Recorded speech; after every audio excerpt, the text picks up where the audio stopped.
يا مساء الفل، ازيكم عاملين ايه؟ يا رب تكونوا بخير. انا نسمة ودي قناة نستو تورتن، بنعمل مع بعض 3D كيكس. والنهاردة هنعمل سبايدر مان 3D كيك.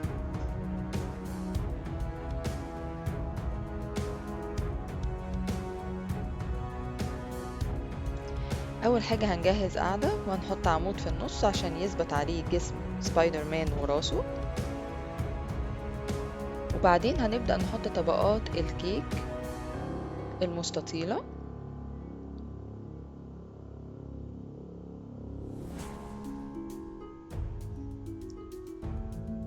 وهنحط بينها كريمة زبدة.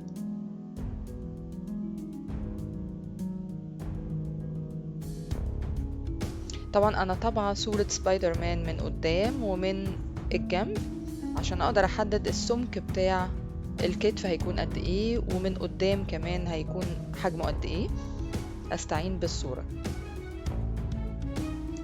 وبعدين بدأت انحت الجزء بتاع الدراع، هيكون ارفع من بقية الجسم، فانا نحت في الزوايا، شلت جزء من الزاوية.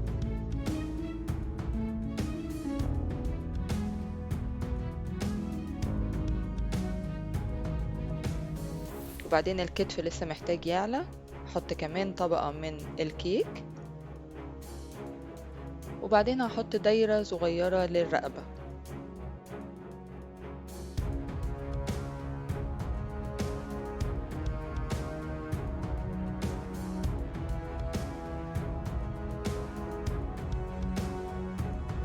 والراس كمان محتاجة تعلى.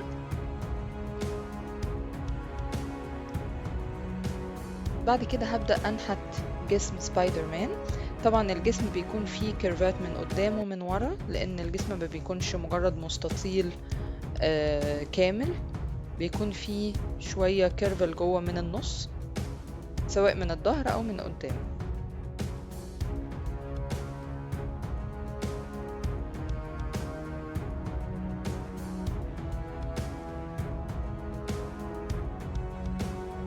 وكمان الكيرفات اللي عند الدراع أشيلها، لأن أو البوز اللي عند الدراع أشيله، لأنه بيكون بكيرف ما بيكونش حواف حادة.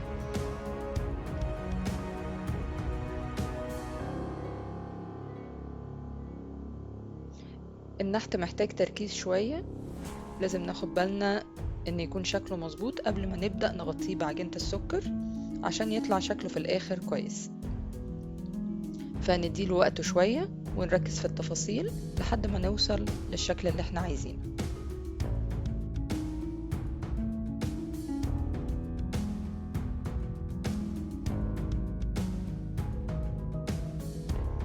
اول ما احس ان شكله بقى مظبوط هبتدي اغطيه بكريمة الزبدة.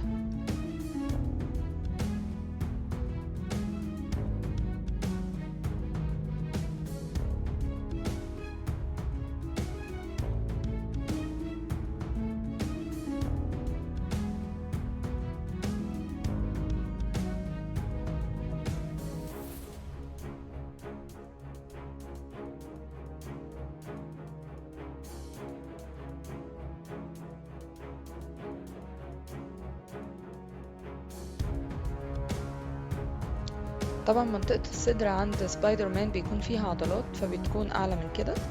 فأنا جبت فتافيت الكيك مع كريمة الزبدة، خلطتهم مع بعض كويس، طلع لنا المعجون ده.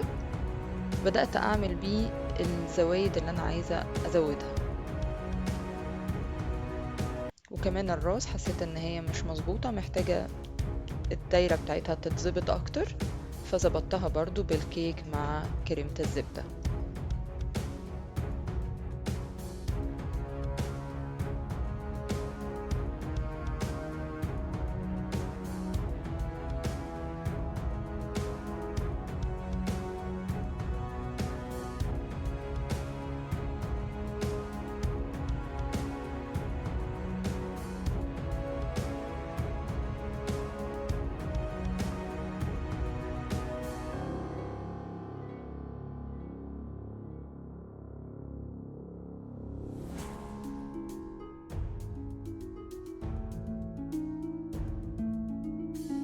وطبعا هغطي كل ده في الاخر بكريمة الزبدة مرة تانية.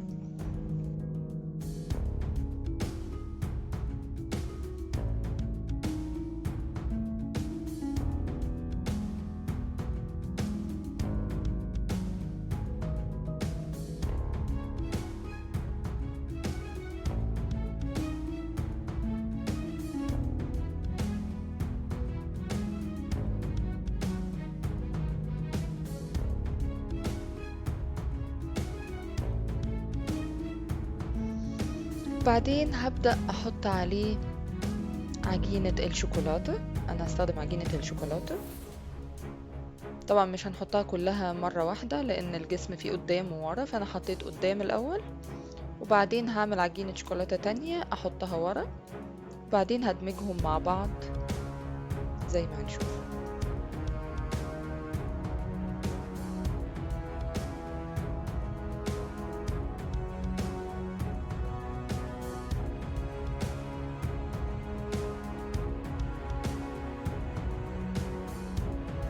وبعدين انا حسيت ان انا محتاجاه يكون لونه احمر اقوى من كده. هو لونه كان كويس بس انا عايزاه لونه يبقى اقوى ويكون فيه لمعة، فقررت اني ادهنه بلون احمر.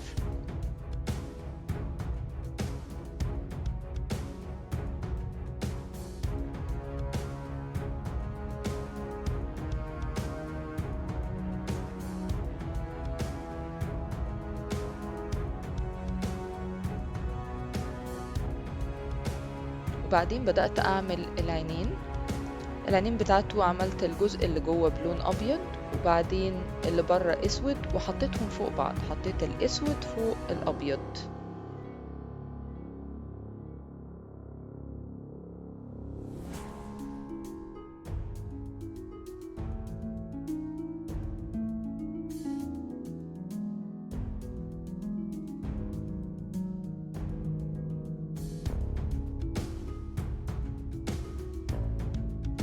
وبعدين لزقتهم على وش سبايدر مان.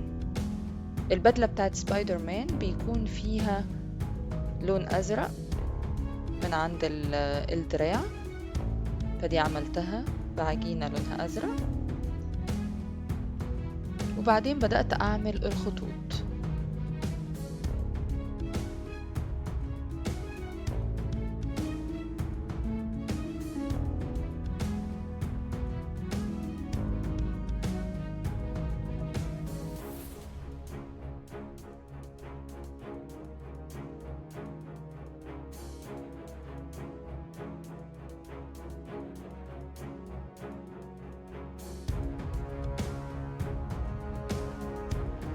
الأول عملت الخطوط الطولية كلها، الخطوط اللي بالطول، ولما خلصتها بدأت أعمل الخطوط اللي بالعرض.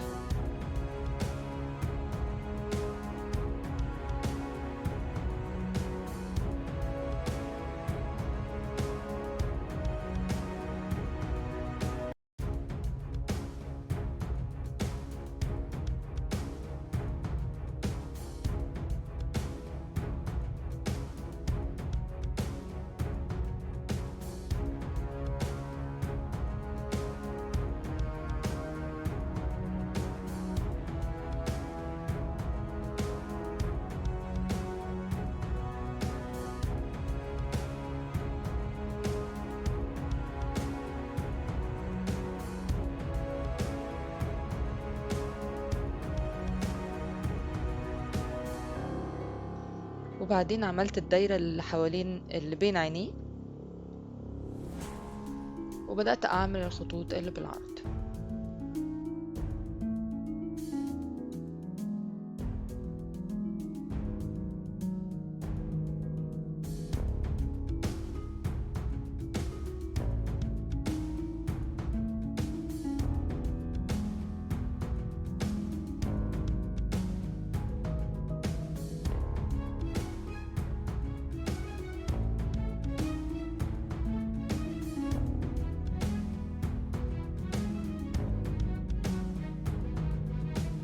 بعد ما خلصت بدأت أعمل العنكبوت اللي بيكون على صدر سبايدر مان. برضو عملته من الصورة اللي أنا طبعاها، وبدأت أقطعه بالكتر.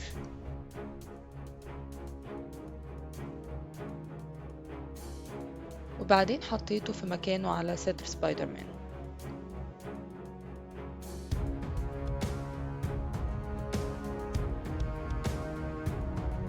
وعلى ظهره كمان بيكون فيه سبايدر شكله مختلف شوية، برضو عملته من على الصورة.